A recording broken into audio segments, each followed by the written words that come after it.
My name is Mia Reynolds. I'm 32 years old, and I live in a small but cozy apartment in Denver, Colorado.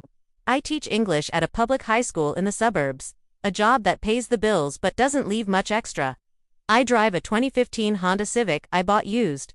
I shop at Target instead of Nordstrom. And I've never taken a vacation longer than a long weekend. That's just how my life has always been: quiet, steady, no drama. I've never been the center of attention in my family, and for most of my life, I was okay with that. My parents, Robert and Linda Reynolds, raised me and my older brother Dylan in a modest ranch-style house in Aurora. Dad worked as a mechanic for 30 years at the same auto shop, coming home with grease under his nails and a tired smile. Mom was a part-time librarian at the local branch, always with a book in her hand and a kind word for everyone. Dylan, 5 years older than me, was the golden child from the moment he could walk.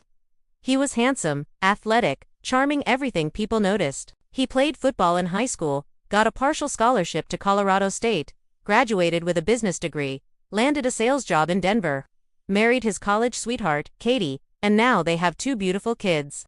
A 4-year-old daughter named Harper, and a 2-year-old son named Logan. Dylan's life looks like a Pinterest board. Big house in Centennial. New SUV in the driveway. Family vacations to Disneyland. Perfect Instagram feed. I was the quiet one.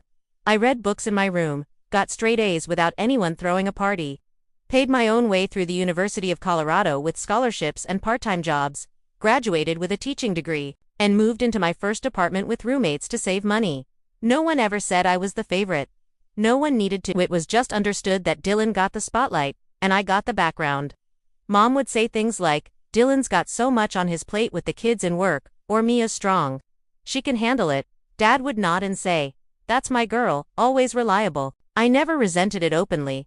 I loved my brother. I loved my parents. I loved being the one they could count on. When Dad's cancer came back aggressively 3 years ago, I didn't hesitate. I moved back into the house to help. Dylan was too busy with his job and family, so he couldn't move in, but he promised to help financially and visit often. I took unpaid leave from school when I could, drove Dad to chemo appointments, managed his medications, cooked low-sodium meals, cleaned the house, paid the uncovered medical bills from my savings $22,000 over 2 years.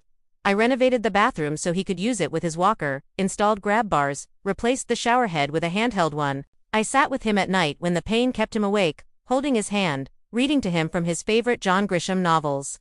Dylan visited once every 6 weeks, brought the grandkids for an hour, took photos for Facebook, spending time with Grandpa, and then went home. Mom would say, "Dylan's got so much responsibility. You're here, Mia. You're good at this." I was good at it because I loved Dad. He never said much, but he'd squeeze my hand and whisper, "You're my rock, kiddo." Mom would smile and say, "Thank God for Mia," but no one ever thanked me the way they thanked Dylan for showing up. Dad passed away peacefully in his sleep last spring. The funeral was small, family and close friends.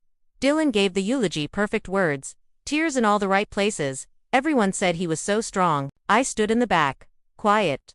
After the burial, the will reading was scheduled for the following week at the lawyer's office downtown. We all gathered: Mom, Dylan, Katie, me.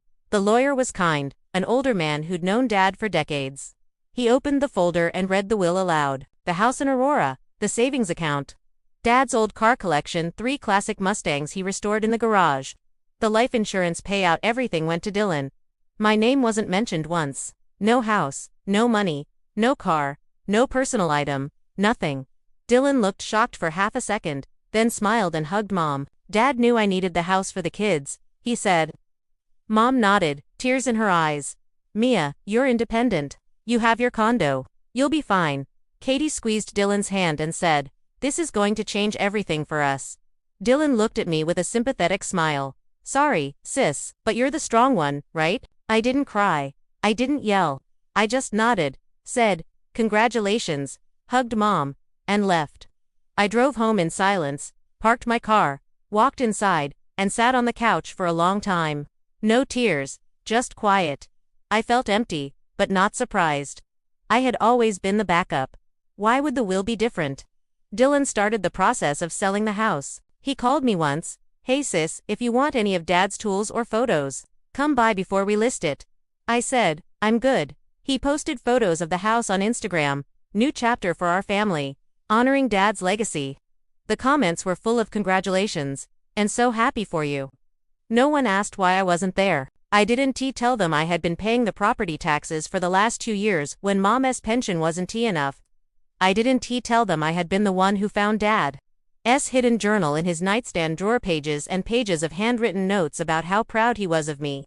How he regretted not standing up to Mom when she favored Dylan. How he wished he had told me more often that I was his favorite in the ways that mattered most. A month after the funeral, the lawyer called me privately. He said there was a sealed codicil to the will for me, to be opened if Dylan tried to sell the house quickly or if I requested it. I went to his office alone. He handed me the envelope. Dad's handwriting, dated 6 months before he died. Mia, my quiet girl, if you're reading this, the main will has been read and Dylan got everything. I did that on purpose. Dylan needs the house for his family, and he always wanted it. He asked for it, and I gave it to him. But you never asked for anything, you just gave. You paid the medical bills when insurance stopped $22,000 from your savings, money you earned working nights and summers. You renovated the bathroom so I could shower without falling. You sat with me at 3 a.m., when the pain was unbearable, holding my hand, telling me stories to distract me. Dylan visited, took photos, left. You stayed. I set up a separate trust 5 years ago, when I knew the cancer was back. $380,000 from my investments and a life insurance policy I never told anyone about. The trust is irrevocable. In your name only. Dylan gets the house and visible assets, but the money is yours quietly, privately. He can't touch it. No court can reverse it. I left you nothing visible because I knew Dylan would fight you for it. He would have dragged you through court, called you greedy, turned the family against you. This way, it's yours alone. Use it to buy your own home, travel, find love, or just breathe. Live the life I couldn't give you openly. I'm sorry I didn't stand up for you more when I was alive. I was weak, afraid of hurting Dylan's feelings, but I love you more than words can say. You were never the backup. You were the one who kept me alive longer. You were my favorite because you loved without expecting anything back. Live big, Mia. Make me proud one last time. Love, Dad. I sat there for a long time, tears falling on the paper. The lawyer explained the trust was set up with a private clause. If Dylan tried to sell the house within 5 years or demanded more, the trust would activate publicly. He had proof of my payments, bank statements, renovation receipts, even Dad's journal entries about our nights together. Everything documented. I didn't tell the family right away. I waited. Dylan listed the house for sale 4 months later. He called me excitedly. Sis, we're selling. The market is hot. Come take some photos for memories. I said, okay. I'll come to the family meeting. At the dinner to discuss the sale, Dylan and Katie talked about their plans: new house in a better school district, kids' college funds, vacations. Mom smiled proudly. I quietly placed the trust documents and Dad's letter on the table. The room went silent. Dylan opened the letter first. His face drained of color. This can't be real. He read aloud, voice cracking. Mom took the paper, hands shaking. He did this to protect you, Mia. Dylan started sobbing. Dad hated me. He thought I was greedy. Mom looked at me with tears. We were wrong. We took you for granted. Dylan begged, please. The house is for the kids. We can't lose it. I looked at him calmly. Dad left it to you. The money is mine. Use the house wisely. The dinner ended in silence. Dylan left crying. Mom hugged me tight. I'm so sorry, Mia. I was blind. I said, I love you, Mom, but I need space. James's voice on the phone that night was different. It wasn't the pleading, broken tone from the previous weeks. It was steady, almost calm, like he had finally made a decision. Olivia, I talked to a lawyer today. Not for divorce, for boundaries. I told my parents they need to leave our house. They can't stay if they're going to dictate our life. I stayed quiet, letting him speak. I told them the truth, he continued, that I've been too weak, that I let them pressure you, that I let them treat you like staff instead of my wife. Mom cried. Dad got angry and said I was choosing you over family. But I told them, Olivia is my family. If you can't respect her, you can't stay here. I felt a knot loosen in my chest. What did they say? They're moving out next month. They found a condo in Apex. Emily's husband is still pushing the divorce, so she's looking at apartments too. The kids will be in daycare, and Emily's applying for assistance programs. They're angry, but they're doing it. No more threats, no more demands. I exhaled slowly. And you? What do you want? I want you home. But only if you want to come. I'm going to therapy too. I need to learn how to stand up for us. I'm sorry it took this long. I was scared of losing them. I ended up almost losing you. We talked for an hour. He didn't beg, he listened. He asked questions about my shifts, my patients, how I was sleeping. For the first time in months, he asked about Manat, the kids, not his parents, just me. I told him I missed him, but I wasn't ready to come back yet. I need to see change. James. Not promises. The next few weeks were quiet.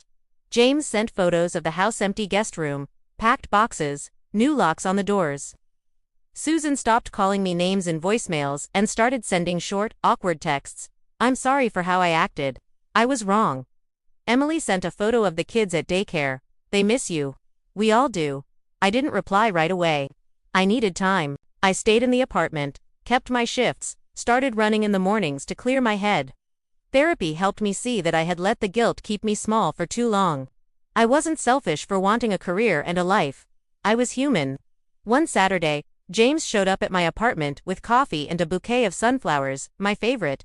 He didn't ask to come in. He stood in the hallway and said, I told my parents they were not welcome at our house unless they apologize to you in person.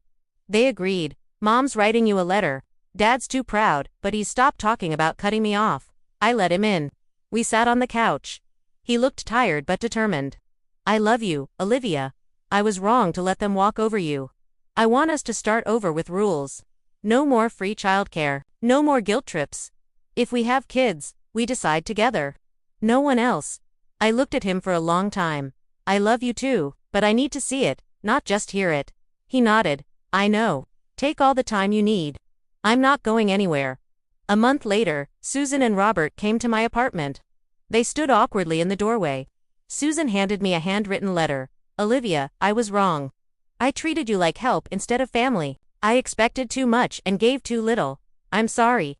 I hope you can forgive me someday. Robert just said, we were out of line. We're moving out. We won't interfere anymore. I accepted the letter. Thank you, I appreciate it. I didn't hug them. I wasn't ready. But I didn't slam the door either. James and I started dating again slowly. Coffee dates, walks in the park, movie nights at my apartment. No pressure. No kids in the background, just us. He went to therapy every week. We talked about boundaries, about what family really means. We decided that if we have kids one day, we'll raise them our way, no free labor from anyone. 6 months later, I moved back home. The house felt different, cleaner, quieter. No toys everywhere, no Susan's voice in the kitchen. James had changed the locks, redecorated the guest room into a home office. We hung a photo of us on our wedding day, next to one of my parents and one of his, equal space for both sides. Emily calls sometimes to apologize.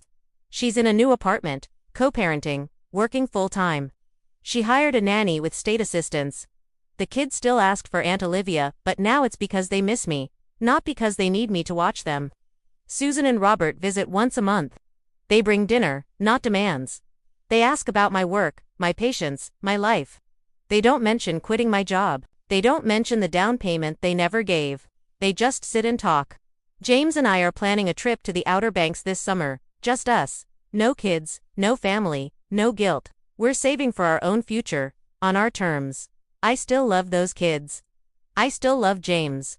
I still love my job. But now I love myself more. I chose me when no one else would, and in doing that, I gave everyone else a chance to choose better too. That's the real gift. Not a house, not money, not free childcare. It's the freedom to say no and still be loved. And for the first time in years, I feel it. I'm not the maid, the nanny, the backup plan. I'm Olivia. And that's enough.